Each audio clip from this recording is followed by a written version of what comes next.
नमस्कार, जय हिंद। 1939 से 1945 के बीच चले दूसरे विश्व युद्ध में जब ये निश्चित हो गया कि 1945 आते आते जर्मनी, इटली और जापान हार की कगार पर आ गए हैं, उसी समय घटना होती है 1945 में अमेरिका बिना मित्र देशों को अपने कॉन्फिडेंस में लिए हुए, यानी बिना उनको पहले पूर्व सूचित किए हुए, उसने 6 अगस्त और 9 अगस्त को जापान के 2 बड़े शहरों हिरोशिमा और नागासाकी पर परमाणु बम गिराता है। ये वो घटना थी जिसने मित्र देशों के बीच में दरार पैदा कर दी। युद्ध का परिणाम मित्र देशों के पक्ष में रहा, जहां त्रिगुट की हार हुई, इटली, जर्मनी और जापान की हार हुई। हिटलर और मुसोलिनी मारे गए, जापान ने आत्मसमर्पण कर दिया। वहीं पर मित्र देशों के बीच मुख्य रूप से अमेरिका, ब्रिटेन और रशिया, इनके बीच में आपस में दरार पैदा हो गई। जापान पर बम गिराने का उद्देश्य अमेरिका का एकमात्र था कि दुनिया पर अपनी शक्ति का प्रदर्शन करना और दुनिया में अपने आप को सर्वाधिक प्रभुत्वशाली स्थापित करना था। उस समय तक परमाणु शक्ति संपन्नता वाला देश एकमात्र अमेरिका था। उसके बाद आगे चल करके 1949 में रशिया परमाणु परीक्षण करता है। उसमें घटने वाली घटनाओं ने दुनिया को बहुत कुछ सिखाया, बहुत कुछ दिया। वहीं पर एक नई चीज दे करके गया और वो था कोल्ड वॉर, यानी शीत युद्ध। कोल्ड वॉर का मतलब होता है कि जब दो देशों की सेनाएं आमने सामने सीधे सीधे हथियारों से युद्ध नहीं करती, बल्कि एक दूसरे की एकता, उसकी अखंडता, उसकी संप्रभुता, उसके आर्थिक रूप से, उसके वैचारिक रूप से, व्यापारिक रूप से या इकोनॉमिकली उसको कमजोर करने की कोशिश करती है। कोई ना कोई वो तरीका अपनाती है जिससे कि उस देश में आंतरिक और वायु सुरक्षा को खतरा पैदा हो जाए और धीरे धीरे वो देश कमजोर होता चला जाए। यही स्थिति हुई अमेरिका और रशिया की। अब तक पूरी दुनिया 2 गुटों में बढ़ चुकी थी। एक का नेतृत्व अमेरिका कर रहा था, दूसरे का नेतृत्व रशिया कर रहा था। अमेरिका ने छोटे छोटे देशों को मिला करके एक नया गुट बनाया जिसका नाम था NATO, North Atlantic Treaty organisation.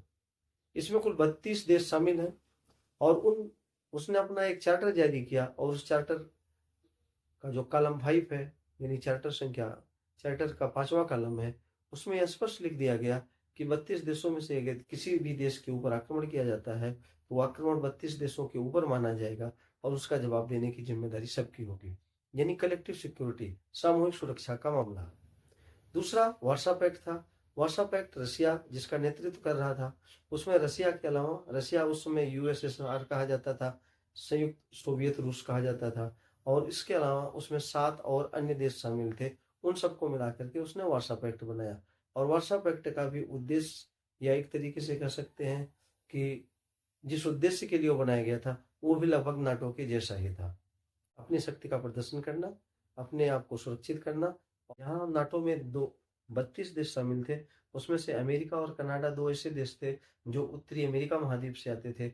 बाकी के 30 देश ऐसे थे जो यूरोप से आते थे। उन 30 देशों में मुख्य रूप से Britain, France, Germany, Italy, Turkey, Spain, Bulgaria, Netherland, Norway, Denmark, Poland, Greece, Portugal, Hungary, चेक Republic, Bulgaria, Estonia, Latvia, Lithuania, Romania,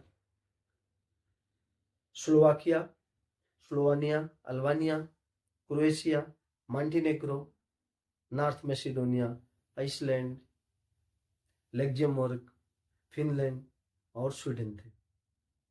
उसी तरीके से वार्सा पैक्ट के अंदर शामिल देशों की संख्या 8 थी, जिसमें यूएसएसआर के अलावा 7 अन्य देश शामिल थे, और वो थे पोलैंड, पूर्वी जर्मनी।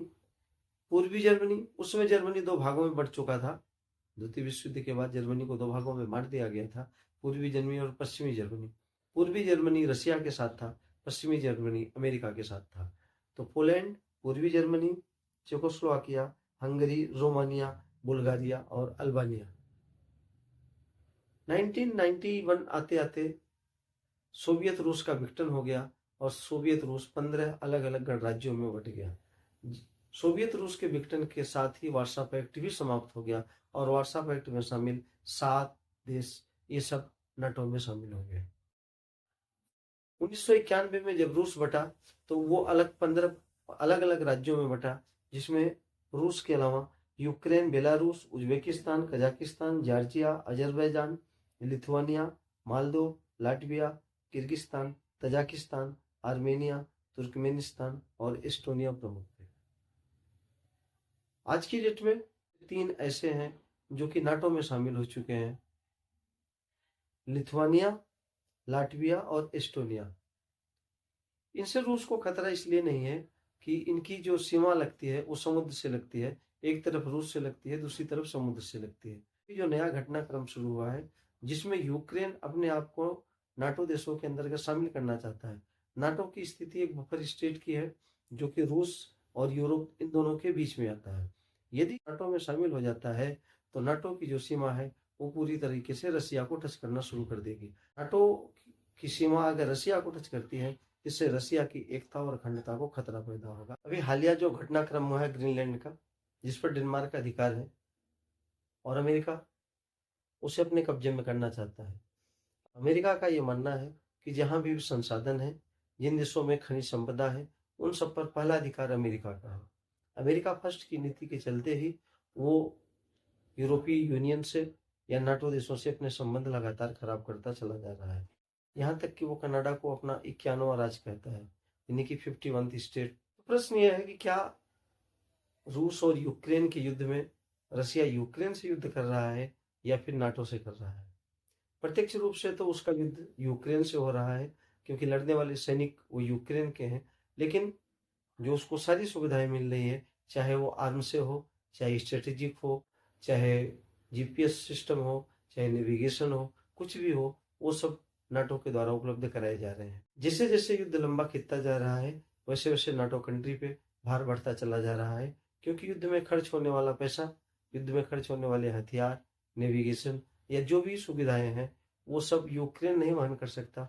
उन सबको उपलब्ध कराने की जिम्मेदारी नाटो की है। इसलिए यूक्रेन बार बार ये नाटो देशों पर दबाव बना रहा है कि हमें नाटो के अंतर्गत सम्मिलित किया जाए, क्योंकि नाटो के अंतर्गत सम्मिलित होने के बाद उसकी सामूहिक सुरक्षा की जिम्मेदारी 32 देशों की हो जाएगी। फिर यूक्रेन अपनी सुरक्षा के प्रति पूरी तरीके से सफल होगा। अमेरिका जबकि ईरान से युद्ध में उलझा हुआ है, वो किसी भी कीमत पर ये नहीं चाहता कि वो इस ईरान के युद्ध के साथ साथ रसिया से भी युद्ध में उलझे। इसलिए वो हमेशा इस बात की डिनाई करता है कि यूक्रेन को नाटो के अंतर्गत शामिल करने का ये सही समय है। इसीलिए ये युद्ध इतना लंबा खिंचता चला जा रहा है। इस युद्ध के अंतर्गत जितना नुकसान यूक्रेन का हो रहा है उससे ज्यादा नुकसान रूसी अर्थव्यवस्था की हो रही है। रूसी अर्थव्यवस्था एक तरीके से इस समय सबसे ज्यादा संकट के दौर से गुजर रही है। और अगर स्थिति यही रही और किसी दिन ऐसा हुआ कि रूस हार के मुहाने पे खड़ा हुआ या फिर यूक्रेन को नाटो के अंतर्गत शामिल कर लिया गया, तो दुनिया को शायद दोबारा से फिर परमाणु विभीषका झेलने को मिले, क्योंकि रूस किसी भी स्थिति में ये नहीं चाहेगा। वो अपनी संप्रभुता की सुरक्षा के लिए, अपनी एकता और अखंडता को बचाए रखने के लिए वो किसी भी हद तक जा सकता है। और इस चीज को अमेरिका भली भांति जानता है। वो कभी भी ये नहीं चाहता। आज की डेट में रूस को जो सहायता मिल रही है युद्ध के लिए, रूस को तेल बेच करके या चाइना के द्वारा उपलब्ध कराई गई आर्थिक सहायता के आधार पर, लेकिन चाइना भी एक निश्चित सीमा के बाद उसे आर्थिक सहायता नहीं उपलब्ध करा सकता।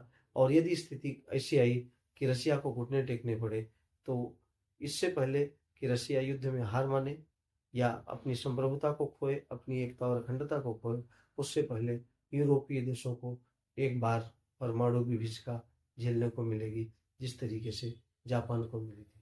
इसीलिए अमेरिका के द्वारा बार बार यूक्रेन को नाटो के अंतर्गत न शामिल करने के लिए या फिर इस चीज के लिए उसको डिनाई किया जा रहा है।